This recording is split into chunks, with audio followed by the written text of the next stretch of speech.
የሆነ ሰው መጣና ጠየቃቸው ዑምራ ላይ ያ ሼክ ጥያቄ አለኝ አላቸው። ጥያቄ ምንድን ነው አሉት። ዑምራ እያደረግኩ ራሴን ቢበላኝ ማቀቅ ይፈቀድልኛል አላቸው። ያው ይፈቀድልሃል፣ ችግር የለውም አሉት። ምን ያክል ጊዜ ድረስ ነው ማቀቅ የሚፈቀደው አላቸው። አጥንትህ እስኪዘልቅ አሉት። አጥንትህ እስኪዘልቅ ልክ እንደ በኒ እስራኤሎች ላም ረድ ተባሉ። ምን አይነት ላም? እንዲህ አይነት ላም ከለራስ ምን አይነት ላም?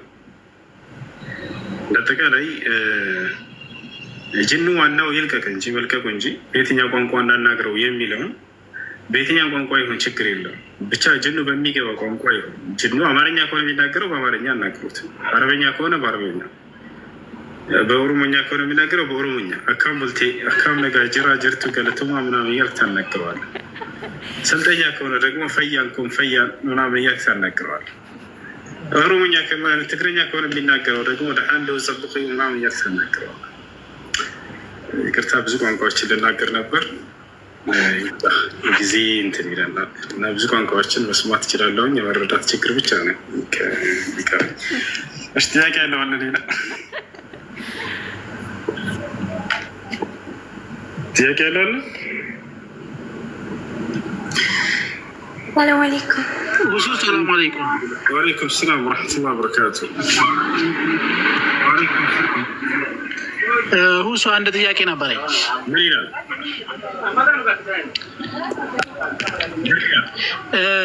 ለምሳሌ አሁን ራሰ በረሃ የሆነ ሰው ወይም ደግሞ በወጣትነቱ ጸጉሩ የተመለጠ ሰው ማስተካከል ይቻላል እንዴ? ሁሱ ነገር እንዴት ይታያል? ያው በመጣው ማስተካከል ብዙ ሰው ሲያስተክል ይታያል እና ይሄ ነገር እንዴት ይታያል ነው?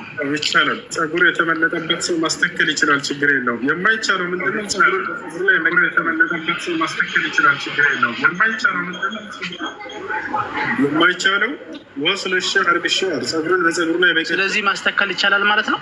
ማስተካከል የተመለጠበት ሰው ይችላል። እንዳሱ እንደ የመሰረታዊ ተፈጥሮን አፈጣጠር ያጣ ሰው ያንን አስመልሶ ቢያስደርግ ችግር የለውም። ጸጉሩ የተመለጠበት ሰው ካለ ሊያስተክል ይችላል። ዝራዕቱ ሸዕር ጸጉሩን ማስተከል።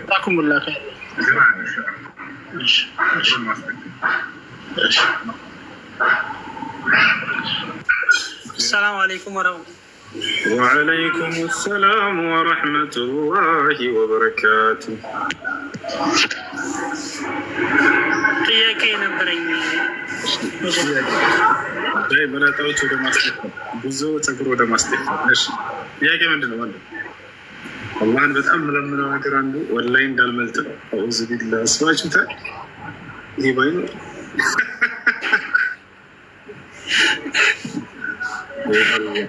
እሺ ጥያቄ ምንድነው? ሶላት ሰግደን የመጨረሻው ተሸጉድ ቀርተን ካበቃን በኋላ ስጁድ ላይ በአማርኛ ዳዋ ማድረግ ይቻላል ወይ? ሳናሰላምት ማለት ነው። ስጁድ ላይ ዳዕዋ ለማን ነው ዳዕዋ ብታደርጉ? ለራሴ ነው። ለማን? እሺ ዱዓና ዳዕዋ ይለያያል። እሺ ወንድሙ ዳዕዋ ማለት ጥሪ ማለት ነው። ለሌሎች የምታደርገው የስብከት ጥሪ ዳዕዋ ይባላል። ዱዓ ነው የሚባለው። እሱ ዱዓ ደግሞ ጸሎት ሁሉ ልመና ይባላል። እሺ ለማንኛውም በአማርኛ ይቻላል ወይንስ አይቻልም ነው ጥያቄው። አረበኛ ካልካላችሁ ችግር የለውም፣ በአማርኛ ማድረግ ትችላላችሁ። በኦሮሞኛ እና በትግረኛ በስልጠኛ ከሆነ ግን በእነሱም ይቻላል። በሶማሌኛ፣ በሲዳሞኛ፣ በጉራጌኛ ከሆነ ግን በእነሱም ይቻላል። ስለዚህ አረበኛ ካልቻለ ሰውየው በሚችለው ቋንቋ ማድረግ ይችላል። እንደ አስሉ እንደ መሰረቱ አረበኛ ያደርግ ነው ከቻለ። ካልቻለ ግን አላህ ስብሐነ ወተዓላ በቁርአን ላይ ምን አለ? ላ ዩከሊፉ ላሁ ነፍሰን ኢላ ውስዐሃ ይላል። እኔ አምላካቸው አላህ አንዲትን ነፍስ በምትችለው አቅም እንጂ አላስገድዳትም ማለት። ካልቻለ አረበኛ በምትችለው አድርግ፣ ችግር የለውም። አላህ ስብሐነ ወተዓላ ሌላ ቦታ ላይ ምን አለ? ፈተቁ ላህ መስተጣዕቱም አለ። እኔም በቻላችሁት አቅም ፍሩኝ አለ። ካልቻለ ሰውየው በዚህኛው ቋንቋ በሌላኛው ቋንቋ ቢያደርግ ዱዓ ችግር የለም።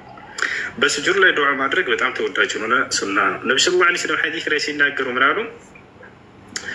አቅረቡ ማ የኩኑ ልዓብዱ ሊረቢሂ ፊ ስጁድ ፈአክሲሩ ፊሂ ሚን ዱዓ። የሰው ልጅ ከየትኛውም ቦታ በላይ ለጌታው ለአላህ ቅርብ የሚሆነው ስጁድ ላይ ሲሆን ጊዜ ነው እና አደራ ስጁድ ላይ ስትሆኑ አብዝታችሁ ዱዓ አድርጉ አሉ። ርኩዕ ላይ ዱዓ ማድረግ ይቻላል ወይ? አይቻልም። አደራ ነቢያችን ሰለላሁ ዐለይሂ ወሰለም ምን አሉ? አማ ርኩዕ ፈዐዚሙ ፊህ ረብ አሉ። ርኩዕንማ አደራ በእርሱ ውስጥ ጌታችሁን አላህን አለቁበት ነው። ያ ነው። ሌላ ቦታ ዱዓ ማድረግ የሚቻልበት አለው? አዎ አለ። መቼ? አተህያቱ መጨረሻ ላይ ቀርታችሁ እንደጨረሳችሁ ዱዓ ማድረግ ትችላላችሁ። ስጁድ ላይ ልክ እንዲሁ